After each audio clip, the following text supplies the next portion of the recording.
हिंदी कक्षा में आपका स्वागत है।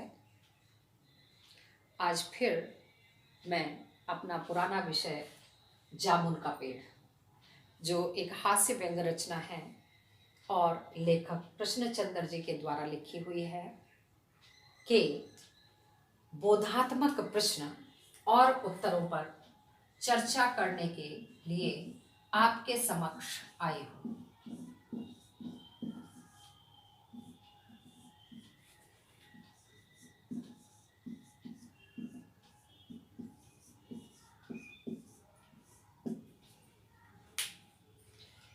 पहला प्रश्न है, जामुन का पेड़ पाठ का प्रतिपाद्य स्पष्ट कीजिए, यानी केंद्रीय भाव। जामुन का पेड़ लेखक कृष्णचंद्र की प्रसिद्ध हास्य व्यंग कथा है। हास्य व्यंग के लिए चीज़ों को अनुपात से ज़्यादा फैलाकर, बढ़ाकर दिखाने की पुरानी परंपरा है और यह कहानी भी उसका पालन करती हुई दिखाई देती है। इसीलिए इसकी घटनाएं अतिशयोक्तिपूर्ण और अविश्वसनीय दिखाई देती हैं। विश्वसनीयता ऐसी रचनाओं के मूल्यांकन की कसौटी पर खरी नहीं उतर सकती या उनकी कसौटी विश्वसनीयता नहीं हो सकती है। यह पाठ इस बात को स्पष्ट करता है कि कार्यालयी तौर तरीकों में पाया जाने वाला विस्तार कितना निरर्थक और पदानुक्रम और कितना हास्यास्पद होता है। यह व्यवस्था के संवेदन शून्य और अमानवीय रूप को भी प्रकट करता है।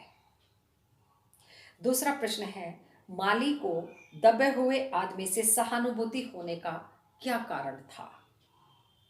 माली का काम लॉन में लगे हुए पेड़ पौधों की देखभाल करना था। रात को आई आंधी में सचिवालय के लॉन में खड़ा जामुन का पेड़ गिर गया तथा उसके नीचे एक कवि या एक व्यक्ति दब गया। माली ने विभाग को इसकी सूचना दे दी। जब तक पेड़ नहीं हटता तब तक माली की ड्यूटी उसकी देखभाल की बनती थी। इसीलिए उस पेड़ के नीचे दबे हुए व्यक्ति से सहानुभूति हो गई और वह जल्द से जल्द इस समस्या से भी छुटकारा पाना चाहता था, क्योंकि जब तक वो पेड़ नहीं हटता, आदमी उसके नीचे से नहीं निकलता, तो जिम्मेदारी माली की थी, क्योंकि वहाँ के पेड़ पौधों की देखभाल का जिम्मा उसी का था। नेक्स्ट क्वेश्चन है, जामुन का पेड़ गिरा देखकर क्लर्क ने क्या प्रतिक्रिया की? उसने देखकर एकदम से क्या कहा? लॉन में जामुन का पेड़ गिरा देखकर क्लर्क को बड़ा दुख हुआ, क्योंकि अब उसे उस पेड़ के मीठे जामुन खाने को नहीं मिलेंगे। उस व्यक्ति से कोई सहानुभूति नहीं जो नीचे दबा पड़ा है, जिसकी जान पर बनी हुई है। उसे केवल उसके मीठे फल की चिंता है, जिनको वह बड़ा स्वाद ले लेकर खाता था। उसे पेड़ के नीचे दबे हुए आदमी का, जबकि मनुष्य होने के नाते, मानवीयता होने के नाते चिंता होनी चाहिए थी, परंतु था इसके विपरीत। माली ने दबे हुए आदमी को बाहर निकालने के लिए क्या शर्त लगाई? माली सरकारी कर्मचारी था। अगर वह स्वयं उस व्यक्ति को निकालने का निर्णय ले लेता तो ऊपर के अधिकारी उसे परेशान करते हैं। ये बात वो भली भांति जानता था।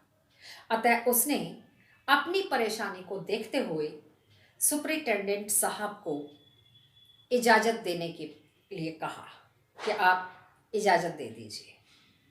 उसने कहा कि अगर सुपरिटेंडेंट साहब हुक्म दे देंगे तो 15-20 माली, चपरासी और क्लर्क सभी मिलकर इस पेड़ को हटाकर इसके नीचे दबे हुए आदमी को हम सब निकाल लेंगे।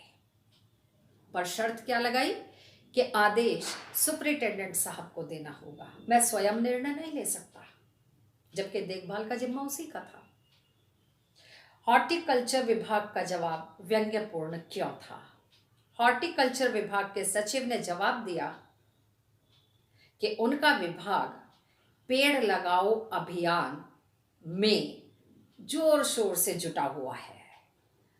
ऐसे में किसी भी अधिकारी को पेड़ काटने जैसी बात सोचनी भी नहीं चाहिए। और जामुन का तो फलदार वृक्ष है, अतः ऐसे फलदार पेड़ को काटने की अनुमति किसी भी सूरत में नहीं दी जा सकती। लेखक व्यंग करते हुए कहते हैं कि ऐसे अफसरों को अपनी नीतियों, फलों की अधिक चिंता रहती है, व्यक्ति की जान की नहीं। नेक्स्ट क्वेश्चन है, पेड़ के बजाय आदमी को काटने की सलाह पर टिप्पणी कीजिए। बड़ा वैसे हास्यास्पद है, जिसने एक मंचले क्लर्क ने यह सुझाव दिया कि चलो छोड़ो, पेड़ को नहीं काट सकते, नहीं हटा सकते बिना अनुमति के, तो ना सही एक किसी कुशल ऐसे सर्जन को बुलाया जाए कि जो इस आदमी को बीच से काट कर अलग अलग 2 भागों में काट दे और फिर इसकी सर्जरी कर दे।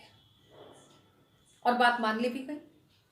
सर्जन को बुलाया गया, उसने कहा हाँ बात सही है, मैं इसको काट कर निकाल दूंगा,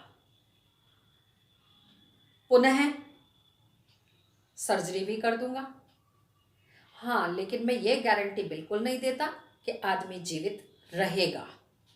अब बताइए, इस तरह के सरकारी बाबुओं के संवेदना शून्य विचार, सुझाव आहत करने वाले होते हैं, चोट पहुंचाने वाले होते हैं। बड़े ऊट पटांग सुझाव हैं ये। क्या इन सब बातों को मानना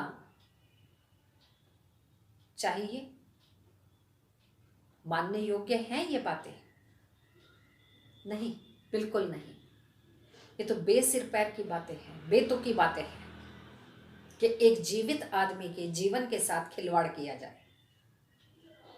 ऐसा कहाँ होता है भला? पर कहानियों में हो सकता है। इसीलिए जब आरंभ में मैंने पाठ का प्रतिपाद्य स्पष्ट किया था तो बताया था कि अतिशयोक्तिपूर्ण वाक्य, इसमें जितने भी संवाद हैं अधिकतर अतिशयोक्तिपूर्ण हैं, तो वो इसी तरह के संवाद हैं।